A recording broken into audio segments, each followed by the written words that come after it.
ಕನಕಪುರ ಪಟ್ಟಣದ ನಗರಸಭೆಯಲ್ಲಿ 15 ವರ್ಷಗಳಿಂದ ಸರ್ಕಾರಿ ಅಧಿಕಾರಿಗಳು ಬೀಡು ಬಿಟ್ಟಿದ್ದು, ಸಾರ್ವಜನಿಕರ ಯಾವುದೇ ಕೆಲಸ ಕಾರ್ಯಗಳು ಆಗುತ್ತಿಲ್ಲ ಎಂದು ಯುವ ಶಕ್ತಿ ವೇದಿಕೆ ಅಧ್ಯಕ್ಷ ಶ್ರೀನಿವಾಸ್ ಆಕ್ರೋಶ ವ್ಯಕ್ತಪಡಿಸಿದರು. ಯುವ ಶಕ್ತಿ ವೇದಿಕೆಯ ಕಾರ್ಯಕರ್ತರು ಮಂಗಳವಾರ ನಗರಸಭಾ ಕಚೇರಿ ಎದುರು ಪ್ರತಿಭಟನೆ ನಡೆಸಿದರು. ನಗರದ ಚನ್ನಬಸಪ್ಪ ವೃತ್ತದ ಬಳಿಯಿಂದ ನಗರಸಭಾ ಕಚೇರಿಗೆ ಮೆರವಣಿಗೆ ಮೂಲಕ ಆಗಮಿಸಿದ ವೇದಿಕೆಯ ಕಾರ್ಯಕರ್ತರು ನಗರಸಭಾ ನೌಕರರು ಕೆಲಸದಲ್ಲಿ ವಿಳಂಬ ಧೋರಣೆ ಅನುಸರಿಸುತ್ತಿದ್ದಾರೆ ಎಂದು ಆರೋಪಿಸಿ ಧಿಕ್ಕಾರ ಕೂಗಿದರು. ಖಾತೆ ಹಾಗೂ ಈ ಖಾತೆ ಪೌತಿ ಖಾತೆ ಮಾಡಿ ಕೊಡಲು ಸಿಬ್ಬಂದಿಗಳು ವರ್ಷಾನುಗಟ್ಟಲೆ ಅಲೆದಾಡಿಸುತ್ತಿದ್ದಾರೆ ಎಂದು ಆಕ್ರೋಶ ವ್ಯಕ್ತಪಡಿಸಿದರು.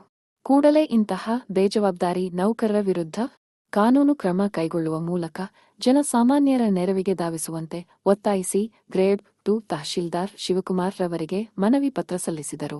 ನಗರಸಭಾ ಆಯುಕ್ತ ಎಂಎಸ್ ಮಹದೇವ್ ಮಾತನಾಡಿ, ಖಾತೆ ಮಾಡಲು ವಿಳಂಬ ಎಂಬ ದೂರನ್ನು ಮಾಡಿದ್ದು, ಕಳೆದ 3 ವರ್ಷಗಳಿಂದ ಎಲ್ಲಾ ಕಡತಗಳನ್ನು ವಿಲೇವಾರಿ ಮಾಡಲಾಗಿದ್ದು, ಬಾಕಿ ಇರುವ ಕಡತಗಳನ್ನು ಖುದ್ದು ನನಗೆ ನೀಡಿದರೆ ಅವುಗಳನ್ನು ಪರಿಶೀಲಿಸಿ ಕ್ರಮ ಕೈಗೊಳ್ಳಲಾಗುವುದು. ಜನತೆ ದಲ್ಲಾಳಿಗಳ ಬಳಿ ಹೋಗದೆ ನೇರವಾಗಿ ಕಚೇರಿಗೆ ತಲುಪಿಸಿದಲ್ಲಿ ನಿಗದಿತ ಅವಧಿಯಲ್ಲಿ ಖಾತೆಯನ್ನು ಮಾಡಿ ಕೊಡಲಾಗುವುದು ಎಂದು ತಿಳಿಸಿದರು.